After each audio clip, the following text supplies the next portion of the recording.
sangat paham dari ngaji kita hingga hari ini bahwa semua yang kita lakukan semestinya dan kita upayakan menjadi bernilai ibadah, ya. Sehingga di dalam Islam itu konsep ibadah tidak terbatasi dalam bentuk ritual formal seperti sholat, zakat, puasa, haji. Kita sudah paham itu. Seluruh yang kita lakukan harus bernilai ibadah.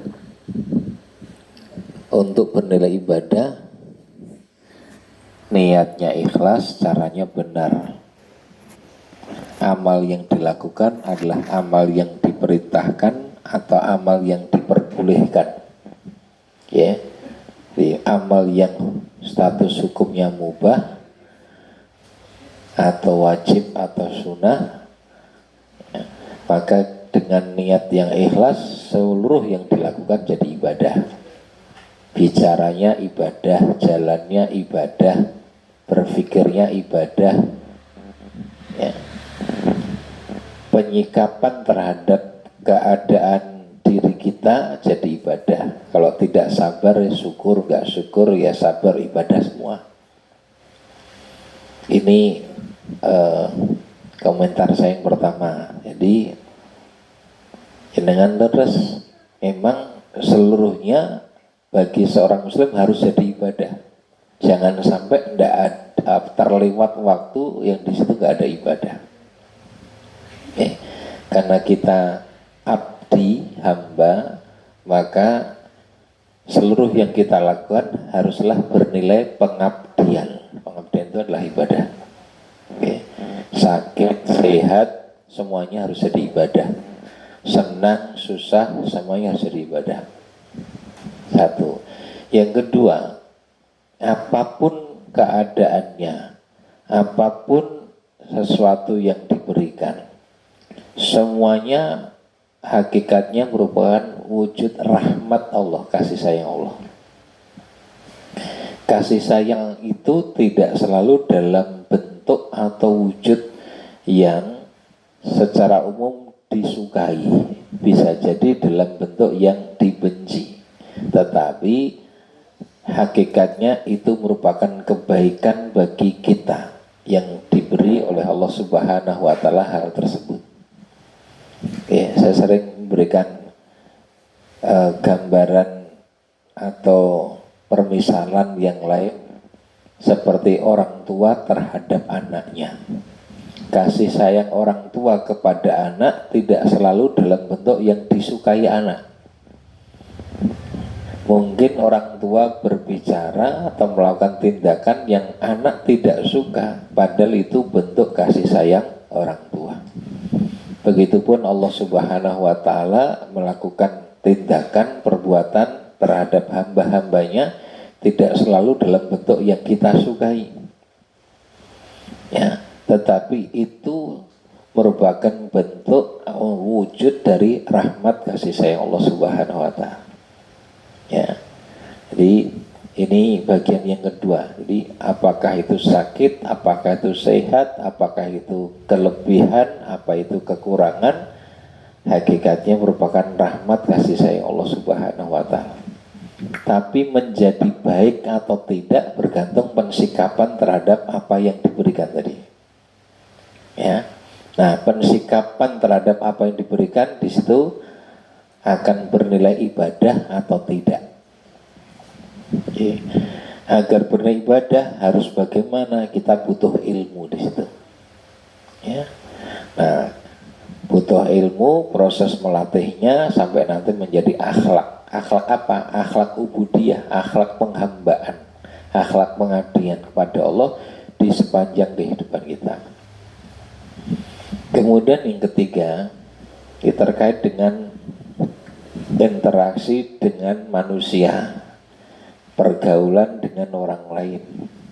Jadi Bapak nanti kau berkaitan dengan etis atau tidak etis, itu sisi adab.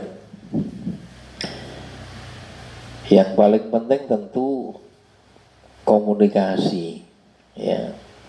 Komunikasi yang dilakukan dengan cara yang benar, ya, upaya yang terbaik, kalimat yang kalau yang kita hadapi orang lebih tua ya menghormati, kalau dihadapi lebih muda ya disayangi gitu. Karena arahannya begitu dari Nabi. Tidak termasuk umatku orang yang tidak menghormati yang lebih tua dan tidak menyayangi yang lebih muda. Kalau contohnya disuguhi, ya disuguhi daharan atau unjuan tadi, minuman. Tidak mengkonsumsi minuman yang manis tapi disuguhi sing legi ngoten nggih. Nah, sebetulnya bagian dari etika komunikasi kan kita bisa menyampaikan terima kasih sudah diberi gelem repot untuk kemudian menghidangkan, tapi nyuwun pangapunten. Nah itu kan teknik berkomunikasi saja. Ucapan terima kasih terlebih dahulu membuat orang itu senang. Kalau hati sudah senang, itu nanti akan lebih bisa menerima kalimat berikutnya. Oke. Jadi ini seni berkomunikasi. Maka seringkali matur nuwun panjenengan sampun nyuguhi repot-repot barang matur suwun. Mudah-mudahan jadi pahala bagi panjenengan. Tapi saestu kula nggih nyuwun pangapunten wong sedang sakit ini yang nek menurut dokter niku ora pareng, tidak boleh mengkonsumsi ini. Terus pangapunten nggih kalau tidak saya minum, misal seperti itu. Okay. Nah, atau ini kasusnya bisa bermacam-macam. Kalau memang bertamunya sudah direncanakan ada komunikasi terlebih dahulu. Okay. Enggak. Kalau nek meriku jenengan rasa repot-repot. Nek umpama nyugui minuman, nggih, jak usah yang manis, monggo lagi tidak minum yang manis. Itu komunikasi saja, Pak, teknis saya kira. Ini problem teknis.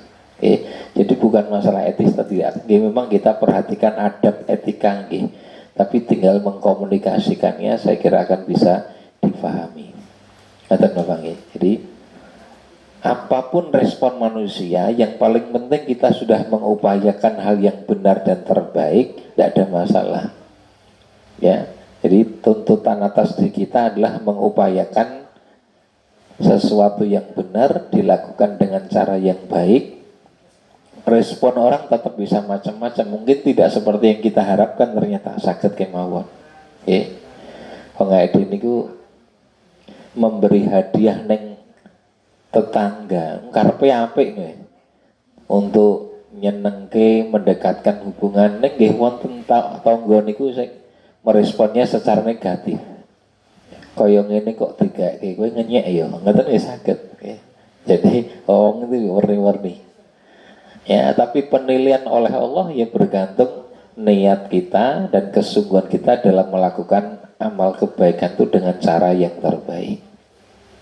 Ya, begitupun penilaian terhadap orang yang diberi sesuatu itu berterima kasih kepada manusia atau tidak, di situ Allah akan menilai. Malam yaskurin nas lam yaskurillah. Siapa yang tidak berterima kasih pada manusia berarti dia tidak bersyukur kepada Allah. Itu kata Bapak ini. Wallahu a'lam. Silahkan. Iya. Iya. Oke. Jenengan tuan rumah sedang berpuasa ketamon. Ya, gitu sugui mawon. Nggih. Jadi kalau jenengan tuan rumah kemudian datang tamu arep nyugui disugui saja. Mungkin nggak enaknya kalau jenengan sendiri tidak makan tidak minum karena puasa itu, Jadi ini nanti kalau secara fikih lebih baik tetap berpuasa atau lebih baik untuk berbuka pada saat tidak berpuasa demi menghormati tamu. Ini bisa macam-macam sesuai dengan kondisinya. Saumpami tamu ning niku tamu adoh jarang teko. Kemudian nyelake waktu tenanan datang ke rumah jenengan disuguhi jenengan dewi poso. Ya mesti pakai no. Maka dalam kasus seperti ini lebih baik berbuka. Ya, terlebih puasanya puasa sunnah loh ya. Ya, karena penghormatan pada tamu itu bahkan derajat hukumnya wajib. Ya, dikalahke sunai untuk melakukan hal yang wajib. Adapun puasa yang dibatalkan tadi, ya diganti di lain waktu masih bisa. Ya. Nah, tapi kalau tamu ini biasa ketemu, yo ngerti nek biasanya kita berpuasa, jenengan tetap melanjutkan puasa tidak mengapa. Jadi kondisinya bisa berbeda atau apa mana yang lebih utama bisa berbeda melihat keadaannya. Wallahu a'lam bishawab. Tasih wonten? Iya, silakan Ibu terus mungkin Pak Kang.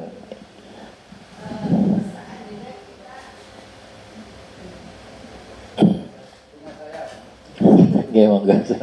Ke suatu tempat untuk waktu yang cukup lama, maksudnya lama ini beberapa jam, misalnya di stasiun atau di kereta, masuk waktu sholat, kita sholat tapi kita kena najis. Kena najis, lebih baik kita tetap sholat atau nanti tunggu pulang ke rumah biar bisa ganti terus kita ini. Tapi kalau tunggu sampai rumah kan udah lewat waktu sholatnya. Gimana itu Ustaz? Dalam perjalanan naik kendaraan enggak naik kereta, jadi misalnya di stasiun atau di kereta mungkin kita nunggu kereta mungkin 5 jaman gitu loh ya untuk waktu sholat tapi badan enggak bawa ganti dalam kondisi tidak bawa ganti di dalam fikih ada hadas ada najis. Kalau hadas itu keadaan tidak suci yang jika mau mengerjakan sholat mewajibkan atau mengharuskan kita untuk bersuci. Apakah bersucinya dalam bentuk wudhu atau dalam bentuk tayamum atau bahkan dalam bentuk mandi, tergantung nanti kondisi tidak sucinya karena apa. Kalau tidak sucinya itu karena keluarnya sesuatu dari dubur atau kubul, BAB atau BAK atau buang angin, maka tentu tuntutan bersucinya dalam bentuk wudhu. Kalau semestinya wudhu tapi air tidak ada atau jumlah sangat terbatas, maka bisa diganti dengan tayamum. Tapi kalau berhadasnya, kondisi tidak sucinya itu karena junub, maka tentu bersucinya dalam bentuk mandi. Nah itu hadas. Yang kedua najis. Najis itu sesuatu yang menghilangkan kesucian pada sesuatu. Pada itu bisa di badan, bisa di bagian, bisa di tempat. Untuk bisa suci kembali maka tinggal menghilangkan kenajisannya tadi. Jadi izalatun najasah namanya, menghilangkan kenajisan. Menghilangkan kenajisan itu caranya gimana? Bergantung najisnya apa. Kalau najisnya berupa kotoran yang nempel, asal kotoran itu dibersihkan sampai sifat kenajisan itu hilang, maka hukumnya sudah menjadi suci. Dan seseorang yang sudah wudhu kena najis, najis itu tidak membatalkan wudhunya, hanya tinggal menghilangkan bagian yang kena najis itu. Tidak wajib untuk wudhu lagi, tidak. Karena wudhunya batal dengan apa? Dengan keluarnya sesuatu tadi dari dubur atau kubul. Sedangkan najis nggak membatalkan wudhu, tetapi menghilangkan kesucian pada bagian yang kena najis. Maka yang dilakukan adalah izalatun najasah, menghilangkan kenajisannya saja. Nah, dalam kasus jenengan tadi, kalau memang waktunya sholat terbatas, nunggu nanti sampai di tempat habis waktunya, tinggal bagian najis itu bisa nggak dihilangkan. Kalau bisa dihilangkan, dihilangkan saja. Apakah dengan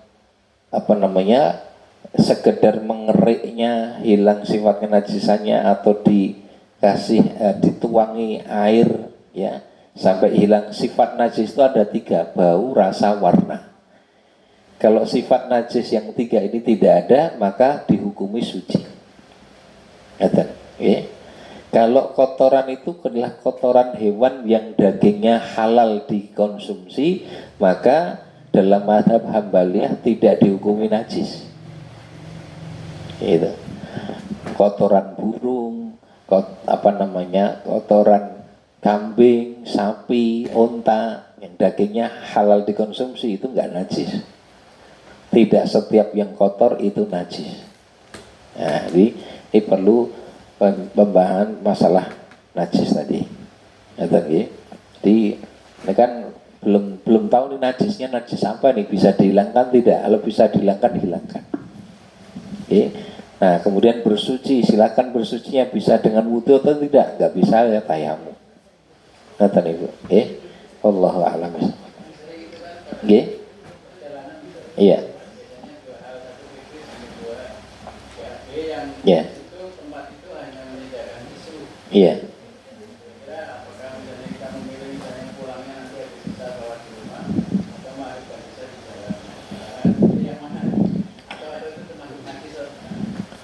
Iya, ini ada beberapa hal menghilangkan kenajisan tadi, misalnya BAB atau BAK adanya tisu, ya tisu bisa digunakan untuk istinja kan? Ya, bisa digunakan untuk menghilangkan najis tadi. Ya. Kemudian mending sholat saat itu atau nanti sampai di rumah ya bergantung juga. Kalau sampai rumah masih ada waktu enggak untuk mengerjakannya. Kalau ada waktu dan lebih mantap dalam benar-benar kondisi suci sempurna, ya sudah tidak mengapa menunda waktu pelaksanaannya. Tapi kalau tidak memungkinkan secara waktu, ya upayakan kesucian tadi dan tetap melaksanakan sholat ya di waktu yang masih tersedia. Ya saya kira itu nih. Kang Hasnan nih, silakan. Assalamualaikum warahmatullahi wabarakatuh. Waalaikumsalam warahmatullahi wabarakatuh. Ada 2 pertanyaan tadi. Ya. Pertama, 1 minggu yang lalu saya ada sedikit berdebat sama istri tentang fenomena sekarang ini, kenapa janda-janda banyak yang tidak mau menikah lagi.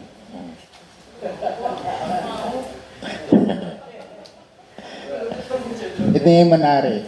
Jadi diambil contoh kasusnya. Contoh kasusnya mereka nggak mau menikah karena ternyata suami barunya itu banyak ngaturnya. Tidak boleh buka WA, tidak boleh menghadiri reuni, tidak boleh bahkan ke rumah orang tua juga tidak boleh.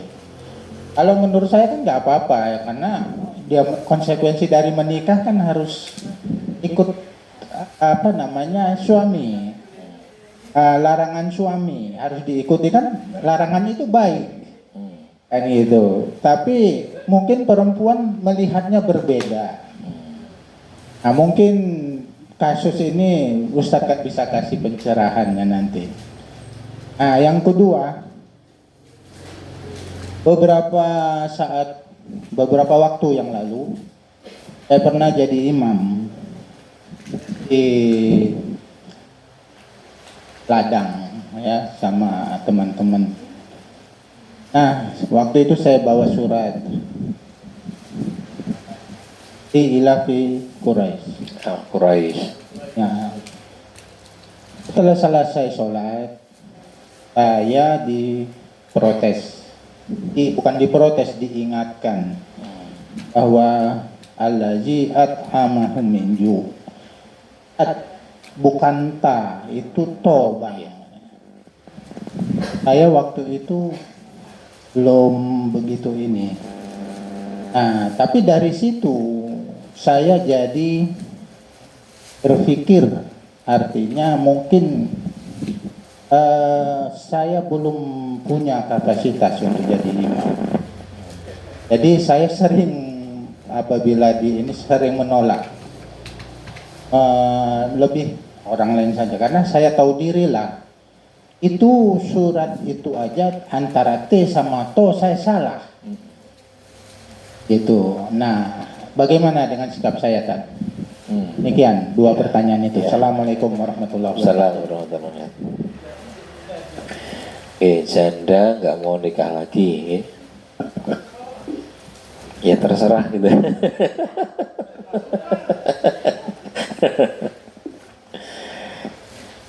Pilihannya nggak nikah lagi juga nggak apa-apa. Tapi kalau mau nikah lagi juga siap ada hak kewajiban sebagai suami istri, intinya kan gitu. Dan masalah kebebasan, orang hidup itu nggak ada yang sepenuhnya bebas.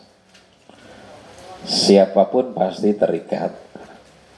Orang yang mengatakan pengen bebas, tidak mau terikat dengan aturan ini, aturan itu, maka sesungguhnya dia sedang terikat oleh karpe dewi itu, terikat oleh hawa nafsunya. Jadi kalau nggak mau terikat dengan aturan Allah, ya terikat dengan hawa nafsu. Hanya dua pilihannya gitu. Nah, jadi kalau masalah mau nikah lagi atau tidak, ini kasusnya jandal ya. Itu kan memang diserahkan kepada janda itu sendiri mau nikah lagi atau tidak, itu kita nggak boleh nyalahkan, mungkin punya pertimbangan sendiri monggo. Sing paling pokok adalah tetap bisa taat kepada perintah Allah dengan kualitas yang terbaik. Ya, adapun mau nikah lagi atau tidak itu dipersilahkan. Tapi kalau mau nikah lagi juga siap dengan penunaian kewajiban atau tanggung jawab ketika berumah tangga. Ya. Ada kewajiban taat kepada suami untuk hal-hal yang benar tentu saja. Tapi kalau perintahnya hal yang salah, maka tidak ada ketaatan kepada makhluk, sebab itu merupakan bentuk kedurhakaan atau maksiat kepada Al-Khaliq. Tetap ada batasan di situ. Kemudian yang kedua tentang memilih untuk tidak menjadi imam karena menyadari kekurangan dalam Al-Quran yang dibaca. Ini sikap yang benar, tetapi juga bukan sekedar tidak mau jadi imam ketika nyadari ada kekurangan dalam pembacaan Quran. Harus ditambah upaya untuk mau belajar. Ya, jadi kalau menghindar terus ya nggak menyelesaikan masalah yang sebenarnya ada pada kita. Apa masalahnya? Belum bisa baca Quran dengan baik dan benar. Padahal ini bagian dari kewajiban seorang muslim, baca Al-Quran ya. Nah, setidaknya tahu ada kekurangan kita di sisi apa? Pelafalan bacaan yang belum fasih. Ya sudah, belajar saja untuk bisa melafalkan ayat Quran secara baik dan benar ya. Jadi dari sisi mempersilahkan yang lebih bagus bacaannya, betul. Karena memang yang lebih utama menjadi imam adalah aqra'uhum li kitabillah, kata Nabi. Yang paling aqra' itu yang paling menguasai kitabullah. Itu dulu kita pernah bahas di sini. Fa in kanu sawaan, kalau sama dalam penguasaan kitab Al-Qur'an ini, fa'alimhum bis sunnah, yang paling ngerti sunnah Nabi. Yang paling ngerti sunnah Nabi itu maknanya kalau dalam kitab Minhajul Muslim adalah yang paling faqih, paling menguasai persoalan fikih. Kalau dalam persoalan fikih itu sama, maka fa'aqdamuhum lil hijrah, yang lebih dahulu berhijrah. Kalau hijrahnya sama bareng, maka yang lebih dulu masuk Islam. Ya. Kalau masuk Islamnya juga bareng, maka yang lebih tua usianya gitu. Jadi ada ada hierarki ya. Kalau ini sama berarti ini, kalau ini sama. Yang paling pokok penguasaan pada Al-Quran tadi. Jadi sikap itu sudah benar, tetapi bukan berarti kita terus saja menghindar. Justru menjadi semangat bagi kita untuk belajar pada sisi-sisi yang merupakan kekurangan atau ketidakmampuan kita itu. Ya, saya kira begitu nih. Wallahu a'lam. Wonten yang lain? Tidak ada, silakan. Pak Salim. Bismillahirrahmanirrahim. Assalamualaikum warahmatullahi wabarakatuh. Waalaikumsalam warahmatullahi wabarakatuh. Alhamdulillah tadi terinspirasi dari bulletin nomor 1. Iya. Kali ini ada dari awalnya Al-Fatihah. Iya. Kalau kita merujuk dalam Quran, kita sahabat Quran mulia. Iya. Di Quran itu urutan nomor 1 adalah Al-Fatihah, kemudian Al-Baqarah. Iya. Sementara kalau pertama kali wahyu itu di Gua Hira adalah Al-Iqra. Iya, Al-Alaq. Iqra bismillah. Iya. Kenapa susunannya mulai dari Al-Fatihah bukan dari yang pertama kali diturunkan?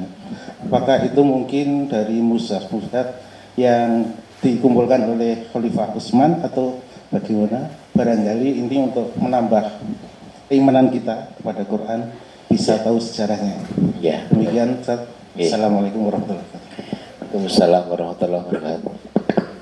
Wahyu pertama yang diterima Nabi adalah surat Al-Alaq ayat 1 sampai 5. Itu pun tidak sampai keseluruhan ayat kan, karena Al-Alaq itu jumlahnya ada 19 ayat. Tapi yang diterima Nabi saat pertama menerima wahyu ayat 1 sampai 5 surat Al-Alaq. Terus pertanyaannya, kenapa dalam urutan mushaf Quran surat pertama yang disusun itu Al-Fatihah bukan Al-Alaq, katanya. Jawaban yang pasti adalah urutan mushaf Quran itu dengan urutan sebagaimana saat ini kita baca adalah mengikuti instruksi langsung dari Nabi Muhammad SAW. Loh, bagaimana instruksinya? Bukankah yang pertama diterima Nabi Al-Alaq bukan Al-Fatihah? Al-Quran turun secara berangsur-angsur kurang lebih 23 tahun. Setiap kali Nabi menerima wahyu, Nabi kemudian membacakan di hadapan para sahabat. Para sahabat menghafalkannya, dan sebagian sahabat tertentu, enggak semuanya, sebagian sahabat tertentu ditunjuk oleh Nabi untuk menuliskannya.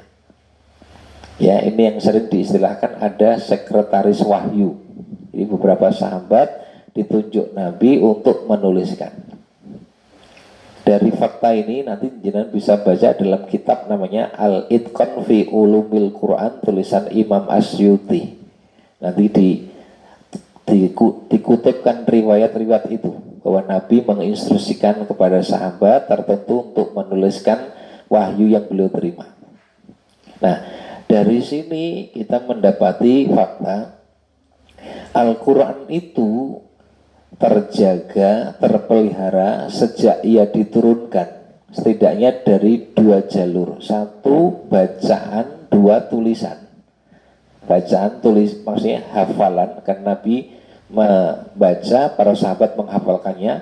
2 tulisan, karena ada sahabat tertentu yang diperintah, diinstruksi oleh Nabi untuk mencatatnya. Dan isyarat perintah untuk mencatat itu ada di dalam Quran. Misalnya dzalikal kitabu la raiba fi. Penamaan Quran dengan Alkitab itu mengisyaratkan perintah untuk mencatat, karena kitab itu dari kata kataba yaktubu kitab. Kataba itu menulis, mencatat. Maka Quran adalah kitab, itu sudah mengisyaratkan agar Quran ini dicatat, ditulis. Dan fakta sejarahnya Nabi menginstruksikan beberapa sahabat untuk mencatatnya. Ya, justru dengan itu ketika Nabi sudah wafat, Islam sudah tersebar luas, banyak sahabat yang gugur mati syahid, muncul kekhawatiran ya pada pemikiran Umar bin Khattab ini bagaimana nasib Quran, karena banyak sahabat yang punya hafalan Quran itu meninggal sebagai syahid. Lalu Umar mengusulkan kepada Abu Bakar Siddiq, Abu Bakar sebagai khalifah, bagaimana seandainya sahabat-sahabat yang masih punya hafalan Quran dan punya catatan tentang Quran itu dikumpulkan untuk kemudian nanti dijadikan satu mushaf. Nah, tapi sebelum itu kok urutannya begitu? Setiap kali Nabi menerima wahyu, maka Nabi bersabda kepada para sahabat yang mencatat, tuliskan ini di sini, tuliskan itu di situ. Nabi memberikan arahan pada bagian mana dia harus ditulis dan dicatat, sehingga keseluruhan dari awal menerima sampai kemudian kurang lebih 23 tahun itu pencatatan dengan urutan sebagaimana instruksi langsung dari Nabi Sallallahu Alaihi Wasallam. Yang pertama Al-Fatihah, Al-Baqarah, Ali Imran dan seterusnya itu mengikuti apa adanya sesuai dengan instruksi dari Nabi Sallallahu Alaihi Wasallam. Memang mungkin tidak langsung ada semua suratnya, tapi dengan menuju ini ditulis di sini, ini ditulis di situ, sesuai dengan instruksi ini. Ketika dilakukan kodifikasi pengumpulan catatan-catatan itu, maka terhimpunlah dengan urutan sebagaimana saat itu dilakukan. Jadi urutannya itu juga berdasarkan instruksi dari Nabi, dan dalam masalah ini Nabi terbimbing oleh wahyu. Jadi tidak orang kafir itu. Itu yang pertama. Yang kedua, kenapanya dari sisi makna ini sudah saya tulis di sini, nanti dibaca sendiri.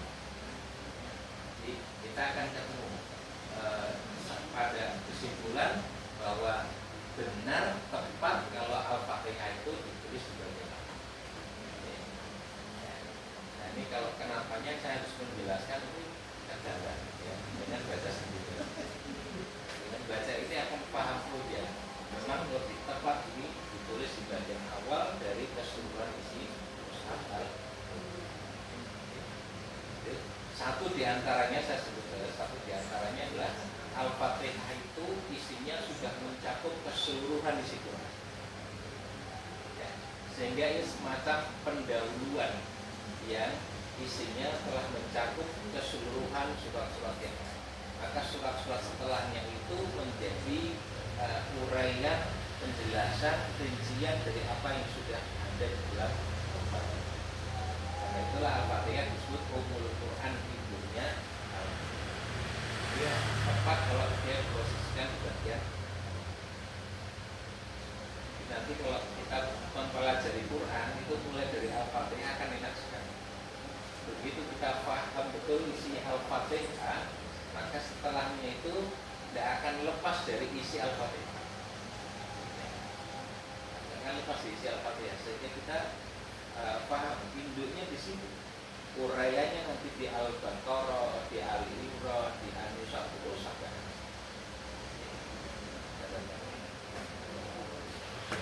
Nah, nanti uraian juga tentang bahwa Al-Fatihah itu mengandung keseluruhan isi Al-Quran. Jangan nanti baca di buku yang menjadi kekasih Allah, ya, yang merah, ya, di judul Bedah Al-Fatihah. Saya akan ketemu di situ. Ternyata keseluruhan Al-Quran memang ada di dalam surat Al-Fatihah. Saya kira itu nih. Jawabannya konsep diri.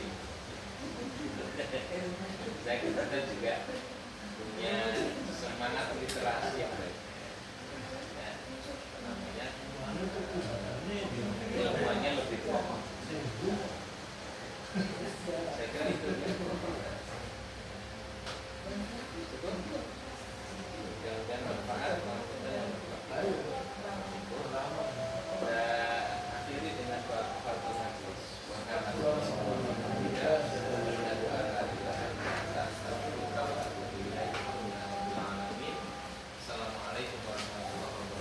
Wah.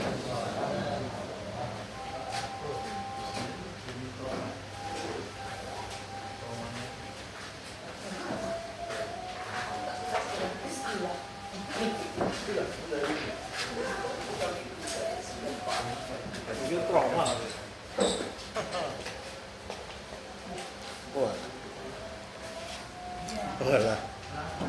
Tentekan setrum. Ora dicolokke karo Pak Han.